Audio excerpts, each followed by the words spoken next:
Hello students, आज के इस वीडियो लेक्चर में हम chapter number 6 bank reconciliation statement की एक्सरसाइज सॉल्व करने वाले हैं। तो इसका एक्सप्लेनेशन स्टार्ट करने से पहले मैं आपसे रिक्वेस्ट करूंगी कि अगर अभी तक आपने चैनल को सब्सक्राइब नहीं किया है तो चैनल को सब्सक्राइब कर जल्दी से बेल आइकन बटन को प्रेस कर लेना है। वीडियो को लाइक एंड शेयर जरूर से करना है। तो डियर स्टूडेंट्स, यहाँ पर आंसर इन वन सेंटेंस है जिसमें who prepares a bank passbook, bank की पासबुक कौन प्रिपेयर करता है। तो ये तो अंडरस्टूड बात है, बैंक पासबुक है ना, ये बैंक के द्वारा प्रिपेयर की जाती है। तो bank passbook is prepared by bank कर हम आंसर लिखेंगे। एंड व्हाट इज पे इन स्लिप? पे इन स्लिप मतलब क्या होता है?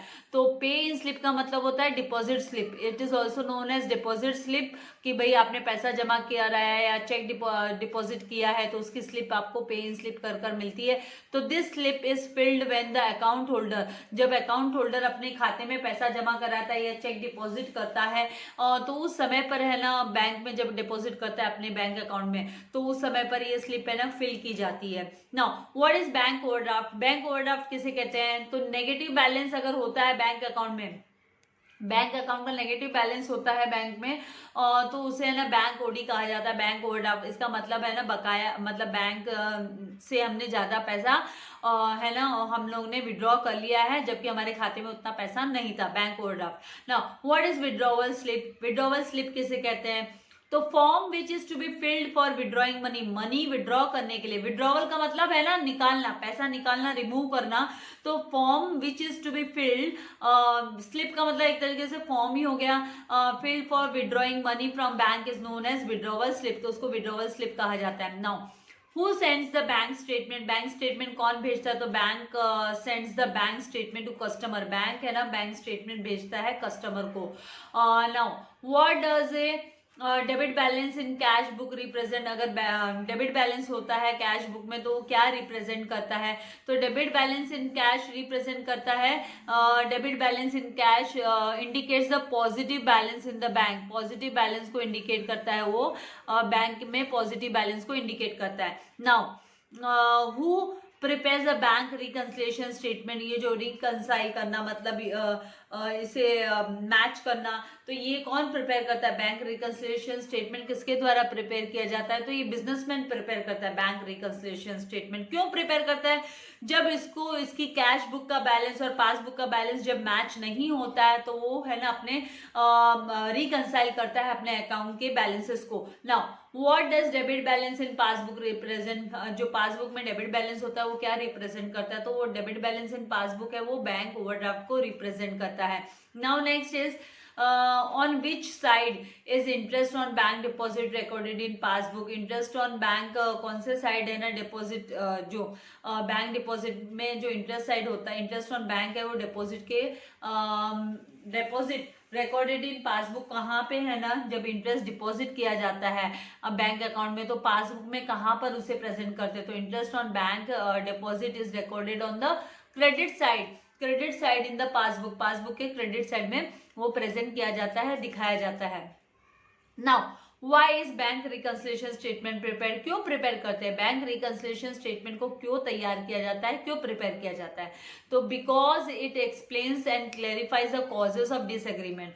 मतलब है ना ये कारण बताता है कि भाई है ना क्यों मिसमैच हो रहा है, जो बैंक बैलेंस है वो as per cash book and as per passbook है ना वो क्यों मिसमैच हो रहा है, तो उसको क्लैरिफाई करता है, इसका रीजन बताता है। It helps in detecting errors and omissions. अगर कुछ एरर है, कुछ ओमिट हो गया है पासबुक में या कैश बुक में तो उसको ये है ना समझने में हेल्प करता है bank reconciliation statement. So bank reconciliation statement is prepared, तो इसी के लिए हम है ना बैंक रिकंसिलिएशन स्टेटमेंट को प्रिपेयर करते हैं।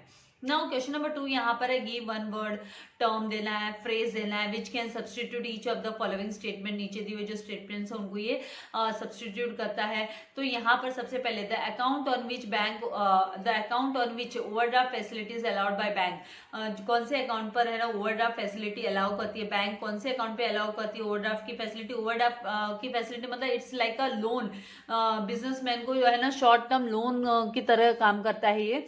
ओडी की फैसिलिटी बिजनेसमैन को दी जाती है, तो यहाँ पर हम लिखेंगे और बिजनेसमैन को ही करंट अकाउंट ओपन करने के लिए मिलता है। तो यहाँ पर करंट अकाउंट होल्डर जो होता है तो यहाँ पे हम लिखेंगे current account, the account on which overdraft facilities allowed by bank, तो करंट अकाउंट लिखेंगे हम one word. Then extract of ledger account of account holder in the books of bank. In the books of bank जो ledger account का extract होता है account holder का, उसे हम क्या बोलते हैं, तो उसे हम पासबुक बोलते हैं। मतलब पासबुक इज नथिंग बट एक एक्सट्रैक्ट, आप बोलते हैं ना जिस्ट ऑफ लेजर अकाउंट्स जो है अकाउंट होल्डर का, उसके बारे में जानकारी पासबुक में अवेलेबल होती है, बैंक के द्वारा की जाती है वो पासबुक में। नाउ अल्फा न्यूमेरिक कोड होता है that facilitates electronic fund transfer in India. अगर इंडिया में अगर इलेक्ट्रॉनिकली फंड ट्रांसफर करना है एक खाते से दूसरे खाते में, तो हमें ना IFSC कोड की जरूरत पड़ती है। तो IFSC कोड का मतलब होता है Indian financial system code. Indian financial system की रिक्वायरमेंट होती है। अब आप देखोगे, अगर आपने है ना देखा नहीं है तो आप है ना अपने पेरेंट्स से चेकबुक मांगकर चेकबुक पे देखिए, वहां पर IFSC कोड लिखा होता है। तो वो है ना इंडियन फाइनेंशियल सिस्टम कोड होता है, जो हर एक जो खाता धारक है, जो अकाउंट होल्डर है, उसको ये रिसीव होता है, उसके चेकबुक पे ये मेंशन रहता है। अभी है ना, अभी IFSC कोड के बिना चेक है ना वैलिड ही नहीं होता है। IFSC कोड चेक पे होना ही चाहिए ना। पहले IFSC कोड कंपलसरी नहीं था ना। Fourth is statement showing the causes of disagreement between the balance of cash book and passbook. उस स्टेटमेंट को हम क्या बोलते हैं, जो कारण बताता है कि भी कैश बुक एंड पासबुक के बैलेंसेस क्यों मैच नहीं हो रहे, क्यों डिसएग्रीमेंट है उसको, तो उसे बैंक रिकंसिलिएशन स्टेटमेंट बोला जाता है। That is known as bank reconciliation statement. Now debit balance in passbook. Passbook का डेबिट बैलेंस मतलब ओवरड्राफ्ट एज पर पासबुक हुआ, पासबुक के हिसाब से ओवरड्राफ्ट हुआ, मतलब ज्यादा ओवरड्राफ्ट कर लिया, ज्यादा पैसा खाते से निकाल लिया, पैसे कम होने के बावजूद पैसा मतलब हमने विड्रॉ कर लिया, तो वो बैंक की तरफ से हुआ है, तो बैंक उसको वापस तो लेगी, तो वो एक तरीके से बैंक ने मतलब लोन दिया हुआ हो गया। Now, a form which is filled for depositing cash or check into bank। तो चेक और कैश को डिपॉजिट करने के लिए जो फॉर्म फिल किया जाता है, उस फॉर्म को क्या बोलते हैं, तो उसे पे इन स्लिप बोला जाता है, pay in slip. Now left hand side of pay in slip, पे इन स्लिप का जो लेफ्ट हैंड साइड है उसे हमें ना काउंटर फॉइल बोलते हैं। लेफ्ट हैंड साइड जो कि है ना बैंक क्या करती है, वो हमें दे देती है, और है ना राइट हैंड साइड बैंक अपने पास रख लेती है। नाउ 8 क्रेडिट बैलेंस इन कैश बुक। कैश बुक में अगर क्रेडिट बैलेंस दिखाई दे रहा है, देखो डेबिट बैलेंस होता है पासबुक तो बुक में, तो वो ओवरड्राफ्ट हुआ, एंड कैश बुक में क्रेडिट बैलेंस होना मतलब क्रेडिट साइड मोर, और कैश बुक का क्रेडिट साइड मतलब पेमेंट साइड मोर। तो मतलब यहाँ पर वो क्या होगा, overdraft as per cash book के हिसाब से वो ओवरड्राफ्ट हो गया ना। A book maintain by trader और टू रिकॉर्ड बैंकिंग ट्रांजेक्शंस को रिकॉर्ड करने के लिए जो ट्रेडर है, बिजनेसमैन है, बुक को मेंटेन करता है, उस बुक को क्या कहते हैं, तो उसे कैश बुक कहा जाता है। Now 10th one, excess of bank deposits over withdrawals. Withdrawal से ज्यादा अगर है ना बैंक में जो डिपॉजिट है वो अमाउंट ज्यादा है बिजनेसमैन के पास इन अ बैंक करंट अकाउंट, उसके बैंक करंट अकाउंट में, तो उस अमाउंट को हम बैंक बैलेंस या फेवरेबल बैलेंस भी बोलते हैं कि भाई फेवरेबल बैलेंस है, उसके पास पैसा है, उसके खाते में पैसा है, क्योंकि उसने जितना विड्रॉ किया बिजनेसमैन ने उससे भी ज्यादा उसके पास पैसा है, फेवरेबल बैलेंस है। Now question number 3, do you agree और disagree with the following statements. तो the bank column of cash book represents bank account.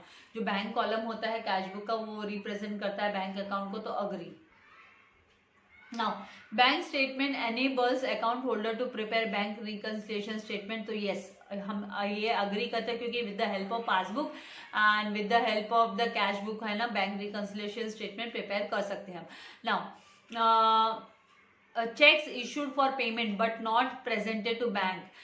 जो चेक इशू कर दिया जाता है, जैसे मान लीजिए आप अपना फी का पेमेंट करने के लिए आपने कॉलेज को चेक इशू कर दिया, चेक का इशू कर दिया, लेकिन जब तक वो है ना बैंक में प्रेजेंट नहीं होगा, मतलब बैंक में से आपके खाते में से डिडक्ट नहीं होगा, तब तक वो खाली कैश बुक में ही अपीयर होगा, वो आपके पासबुक में उसका अपीयरेंस नहीं आएगा।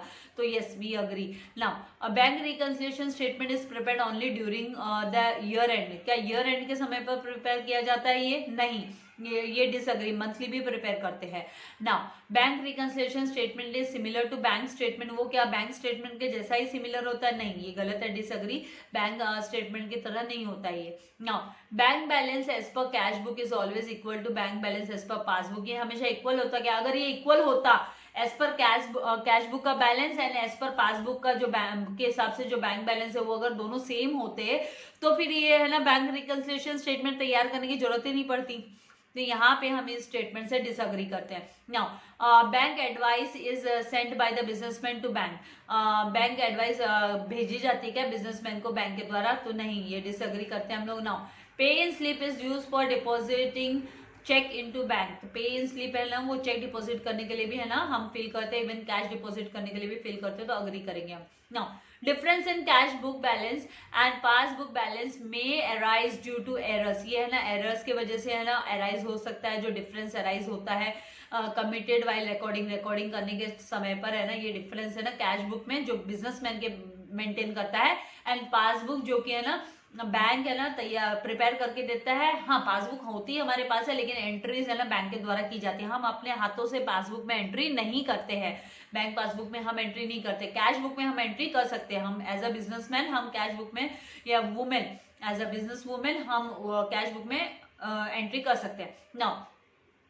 Payment and receipt of cash through internet banking generates automatic proof, तो वो ऑटोमेटिक प्रूफ जनरेट कर देता है, तो यस अग्री करते हैं, जो पेमेंट किया या रिसीव किया कैश अगर इंटरनेट बैंकिंग के थ्रू तो ऑटोमेटिकली हमारे पास प्रूफ आ जाता है, कैश बैलेंस इंक्रीज हो जाता है, हमारा बैंक बैलेंस इंक्रीज हो जाता है, सॉरी या है ना बैंक बैलेंस डिक्रीज हो जाता है पेमेंट करने पर। Now select the most appropriate alternative from those given and rewrite the following statement, तो आपको सिलेक्ट करना है। तो ओवरड्राफ्ट का मतलब क्या होता है, overdraft means dash balance of cash book, cash book का क्रेडिट बैलेंस होता है, credit side more cash book का मतलब ओवरड्राफ्ट हो गया, इसका मतलब पेमेंट ज्यादा हो गया। Now when a cheque is deposited and collected by bank passbook is dash, तो passbook is credited, when a cheque is deposited and collected by bank passbook is, तो फिर है ना पासबुक जो है वो क्रेडिट होती है, पासबुक में क्रेडिट किया जाता है कलेक्शन होने के बाद अमाउंट में, मतलब बैंक बैलेंस इंक्रीज हुआ हमारा।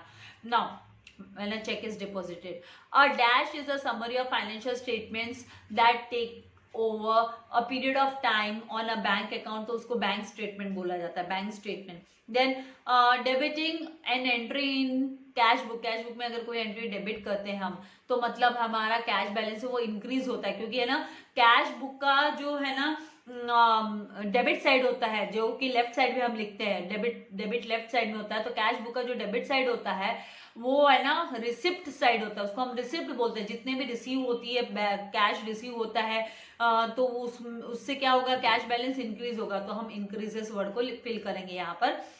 देन नेक्स्ट यहाँ पर bank reconciliation statement is prepared by, तो it is prepared by businessman, bank reconciliation statement is prepared by businessman. Now bank balance as per passbook means credit balance of passbook, bank balance as per passbook मतलब क्या हुआ, तो credit balance हुआ passbook का।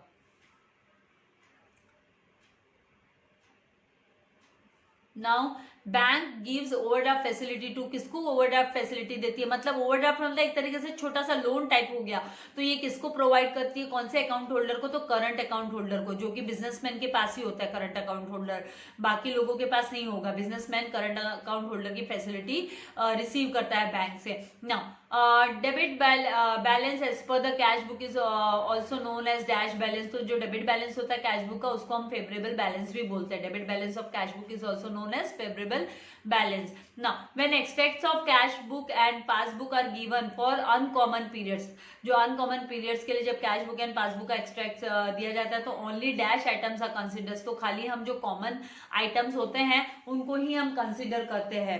Uncommon period का passbook and cash book का uncommon period की details जो रिसीव होती है हमको, एक्सट्रैक्ट्स मतलब जो डिटेल्स रिसीव होती है, तो हम लोग है ना कॉमन खाली कॉमन आइटम्स को ही कंसिडर करते हैं, और जब कॉमन पीरियड होता है तो अनकॉमन आइटम्स को। And when extract of cash book and passbook are given for common period के लिए अगर आपको है ना डिटेल्स रिसीव हुई है कैश बुक एंड पासबुक की, तो ओनली है ना uncommon items are considered for preparation of reconciliation statement. तो रिकंसिलिएशन स्टेटमेंट कैसे प्रिपेयर करना है वो भी, उसके भी मैं जल्दी ही आप लोगों के लिए प्रैक्टिकल प्रॉब्लम्स अपलोड करने वाली हूँ, तो आपको ज्यादा से ज्यादा फ्रेंड्स के साथ शेयर करना है। Now, question number 5, complete the following statements. So, payments credited in cash book are dash in passbook. तो वो पासबुक में क्या किए जाते हैं, तो डेबिट किए जाते हैं, debited in passbook, payment debit किए जाते हैं, और अगर है ना रिसिप्ट्स होती है तो वो क्रेडिट किए जाते हैं. Payments credited in cash book, credited in cash book मतलब क्रेडिट साइड में, तो वो पेमेंट साइड हुआ ना, और पासबुक में उसको फिर डेबिट साइड में करेंगे. डेबिट मतलब डिडक्ट हो जाना, बैंक में से पैसा निकल जाना. Now while preparing bank reconciliation statement only dash column of cash book is consider. तो ओनली बैंक कॉलम को कंसिडर करते हैं, हम कैश बैलेंस को नहीं करते हैं. बैंक कॉलम होता है एंड कैश कॉलम होता है, तो हम खाली बैंक कॉलम को ही कंसिडर करते हैं, क्योंकि बैंक से रिलेटेड हम यहाँ पर मैच करना चाहते हैं ना, मिसमैच जो आइटम्स है उनको हमको चेक करना होता है. Now third, cheques issue to creditors appear first in dash book. तो जब चेक रिसीव होता है क्रेडिटर से तो उसको पहले हमें ना कैश बुक में दिखाते हैं. Then a statement showing the reasons for difference in cash book. अगर है ना कोई रीजन, कोई कारण होता है डिफरेंसेस का कारण cash book and bank, cash book balance का एंड पासबुक बैलेंस का, तो उसको प्रेजेंट करने के लिए, शो करने के लिए, रीजंस को शो करने के लिए जो स्टेटमेंट तैयार किया जाता है उसको बैंक रिकंसिलिएशन स्टेटमेंट बोलते हैं, जो कि हमारे चैप्टर का ही नाम है. Then overcast on receipt side of passbook. Passbook का जो है ना रिसिप्ट साइड वो ज्यादा होता है, ओवरकास्ट होता है. इसका मतलब है ना increase in passbook balance, passbook के बैलेंस में है ना इंक्रीज हो गया टोटलिंग में. ओवरकास्ट मतलब टोटल ओवर टोटलिंग जो हो जाती है वो, तो उसकी वजह से इंक्रीज हो जाता है पासबुक का बैलेंस. इसका मतलब increase in passbook balance. Now online transfer made to creditors. अगर हम क्रेडिटर्स को ऑनलाइन ट्रांसफर करते हैं अपीयर ऑन द, तो वो कहाँ पे दिखाई देंगे कैश बुक में, तो कैश बुक में वो पेमेंट साइड मतलब क्रेडिट साइड में. Payment side of cash book is nothing but a credit side of the cash book. तो आपको पेमेंट साइड क्रेडिट साइड में दिखाना होगा. Then interest on overdraft charge by the bank is dash in the passbook. अगर कोई भी interest है ना, जो ओवरड्राफ्ट मतलब मैंने जैसे बोला शॉर्ट टर्म का लोन जैसे ही हो गया, थोड़े समय के लिए जो लोन अमाउंट जैसे रिसीव होता है, हमारे बैंक में बैलेंस में अगर 5,000 ही है लेकिन हमारे पास करंट अकाउंट है, हम बिजनेसमैन है, तो हमको है ना अगर किसी का पेमेंट हमने 10,000 का कर दिया तो भी बैंक है ना अलाउड कर रही है 10,000 का चेक इश्यू करने पर, उसे है ना बैंक है ना ऑनर करती है, डिसऑनर नहीं करती है. तो उस पर बैंक क्या करेगी, जो ओवर है ना वो 5,000 एक्स्ट्रा बैंक ने अपने तरफ से दिया है तो उस पर इंटरेस्ट भी चार्ज करेगी और साथ में वो अमाउंट भी बाद में फ्यूचर में लेगी. तो वो डेबिट किया जाता है इन पासबुक. पासबुक में वो डेबिट किया जाता है. नॉर्मली जो कैश बुक होता है वो शो करता है डेबिट बैलेंस, एंड पासबुक जो होता है वो नॉर्मल बैलेंस होता है, तो वो क्या शो करेगा, वो क्रेडिट बैलेंस शो करेगा. The form filled for withdrawing cash और from bank is known as withdrawal slip बोला जाता है उसको. जो फॉर्म फिल किया जाता है कैश विड्रॉ करने के लिए, withdrawing cash from bank is known as withdrawal slip. And a businessman can update his records on receiving bank advice. तो जो बिजनेसमैन है वो can update his records on receiving bank advice. Bank advice इसके लिए उसको records receive करता है. Businessman can update, वो अपडेट कर सकता है, रिकॉर्ड्स को अपडेट कर सकता है ऑन रिसीविंग बैंक एडवाइस, जब उसे बैंक एडवाइस रिसीव होती है. नाउ 6th क्वेश्चन यहाँ पर है कि आपको है ना ट्रू एंड फॉल्स है ना विथ रीजन आपको आंसर लिखना है. तो यहाँ पे जैसे कि check deposited into bank, bank में चेक डिपॉजिट किया but not yet cleared appears in the passbook only. अभी तक क्लियर नहीं हुआ है और खाली वो पासबुक में ही अपीयर हो रहा है. तो ये क्या ऐसा होगा क्या, ऐसा तो होता नहीं है, ये फॉल्स हुआ. ये स्टेटमेंट फिर क्या हुआ, फॉल्स स्टेटमेंट हुआ. तो यहाँ पर हम लिखेंगे कि check deposited into bank should be recorded first in the debit side of cash book. तो पहले हमको है ना debit side of cash book में हमको दिखाना होगा. And after receiving amount by bank, और जब है ना बैंक अमाउंट रिसीव कर लेता है तो बैंक विल क्रेडिट इट, फिर बाद में बैंक है ना क्रेडिट करेगा बैलेंस को. एंड हैंस अनक्लियर्ड चेक्स जो होते हैं appears in the cash book only. तो जो अनक्लियर चेक होते हैं वो ही खाली दिखाई देते हैं, क्लियर्ड चेक है ना वो नहीं दिखाई देते कैश बुक में. Now, second question, direct deposit made by debtors into businessman's account, businessman's bank account is recorded on the credit side of passbook. जो direct deposit किया जाता है तो credit side of passbook दिखाई देता है. तो true, directly अगर businessman के खाते में अगर account में अगर किसी ने debtor ने पैसा जमा करा दिया तो वो credit side of passbook दिखाई देगा. तो ये true है. When direct deposit made by debtors is recorded on the credit side of the passbook, businessman is unaware, उसको पता नहीं होता है any amount directly deposited by the debtors into businessman's bank account, so he is unable to record it in the cash book, तो वो है ना cash book में ये प्रेजेंट नहीं करता है, तो ये वाला डिफरेंस है ना उसकी है ना bank cash book and passbook में आ सकता है, तो इसको बैंक रिकंसिलिएशन स्टेटमेंट के द्वारा है ना इसको रेक्टिफाई किया जा सकता है। Now third, businessman can prepare bank reconciliation statement only with cash book balance, तो है ना बिजनेसमैन खाली कैश बुक बैलेंस के साथ ही नहीं, वो है ना पासबुक बैलेंस के साथ भी कर सकता है, तो यहाँ पे फॉल्स है। Reason, bank reconciliation statement can be prepared with cash book balance और पासबुक बैलेंस और with overdraft by a businessman, even overdraft के द्वारा भी at the end of a specified period के बाद में, एक स्पेसिफिक पीरियड के बाद में। Now when overdraft as per cash book is given, overdraft as per cash book दिया है and bank charges debited in the passbook only, और बैंक में चार्जेस है ना पासबुक में ही डेबिट किए गए हैं, is to be added, तो वो एडेड करना है, तो ये बात ट्रू है कि when overdraft as per cash book is given, अगर ओवरड्राफ्ट दिया गया है तो मतलब बैंक को अभी लेना बाकी है बिजनेसमैन से, और है ना उसने उसके अलावा उसने ना डेबिट भी पासबुक में से है ना बैंक चार्जेस भी डेबिट कर रहा है, तो जो डेबिट कर रहा है, जो चार्जेस बैंक ले रही है, तो वो है ना बैंक क्या करेगी, वो ओवरड्राफ्ट मतलब शॉर्ट टर्म जो लोन है ओवरड्राफ्ट है उसमें वो उसको ऐड कर देगी, तो ट्रू स्टेटमेंट हुआ। तो यहाँ पर हम लिखेंगे when overdraft as per cash book is given, bank charges debited in passbook is to be added in overdraft amount, because overdraft amount का मतलब है अ डेप्ट फॉर बिजनेसमैन, लोन हो गया बिजनेसमैन के लिए to bank, and bank charges increases, और bank के चार्जेस इंक्रीज कर देता है डेप्ट को टूवर्ड्स द बैंक, इसीलिए हम ऐड करते हैं।